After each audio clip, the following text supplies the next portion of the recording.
Welcome back. Well, if you're concerned about performance, if you want to dial in your car and you want the right dyno to get it done, look no further than Dynocom. Here with the guys who know everything about a number of different models to suit every need.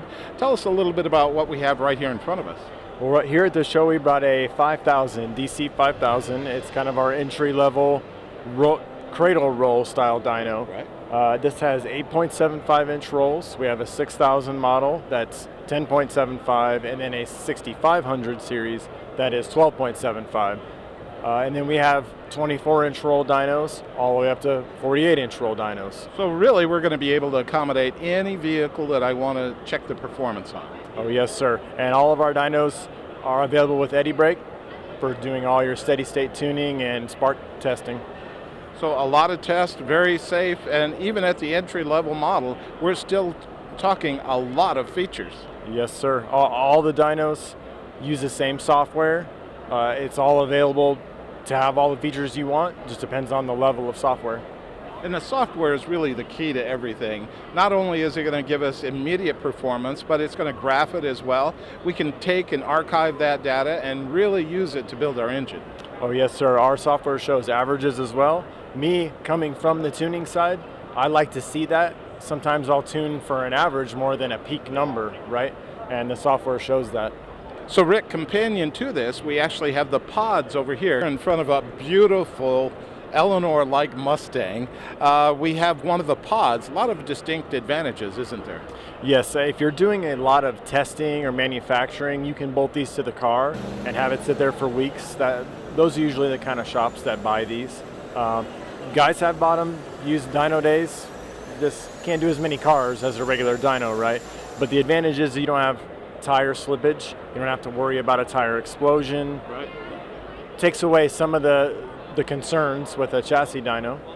Well, I've actually been in shops that have both of your machines, and that's because they're serving two different functions.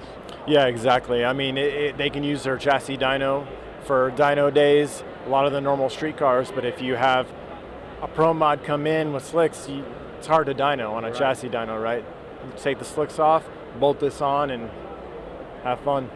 Again, it's all driven by software. Can we go take a look at that? Yes, sir, we can. So, Rick, pardon the pun, but this is really where the rubber meets the road, the data itself. And in addition to real-time data, the real key is that this is archivable. Many different data sets, many variables.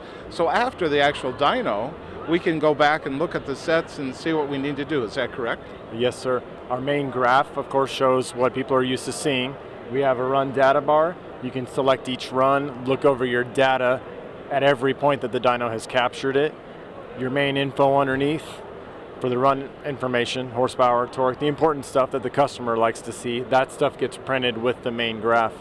And from that, we can take the data, study it, and do our homework, and that's where we can decide what we need to tweak. And Rick, with that said right now, I know you have to have the attention.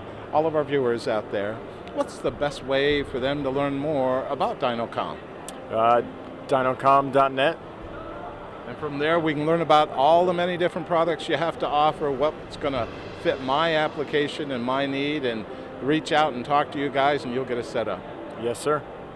Easy enough. Rick, thank you so much for being on. Thank you.